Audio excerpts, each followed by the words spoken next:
Today I'm going to go ahead and make some orange muffins. So I had my husband pick the last two oranges off his tree, and they're pretty big. So I'm going to use a half cup of the freshly squeezed orange juice, pulp and all.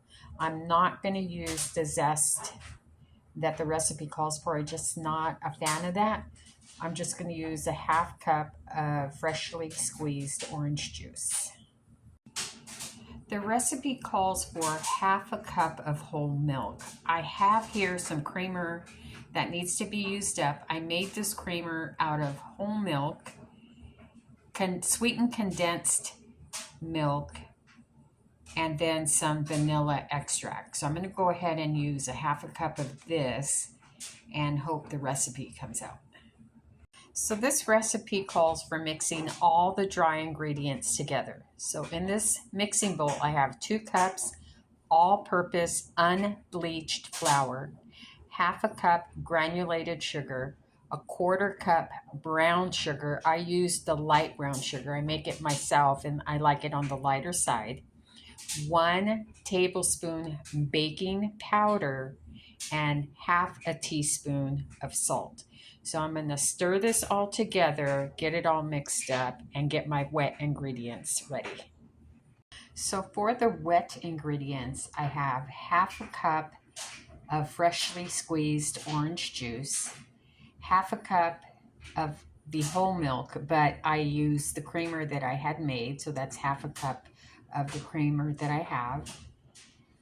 Instead of 1/3 of a cup of oil, I went ahead and melted 1/3 of a cup of butter, let that get a little cool, and I added that.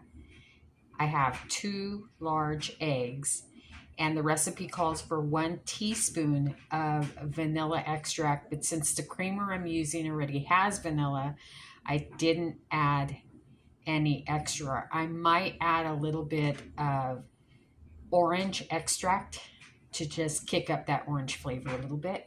So what I'm going to do is I'm going to get my stand-alone mixer, get the dry ingredients in with the wet ingredients, get that all mixed up. I don't want to overmix. I want this recipe to be fluffy and rise up nicely.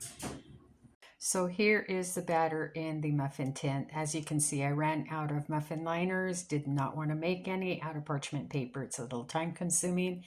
So I added the batter to the liner, sprinkled on a little cinnamon sugar.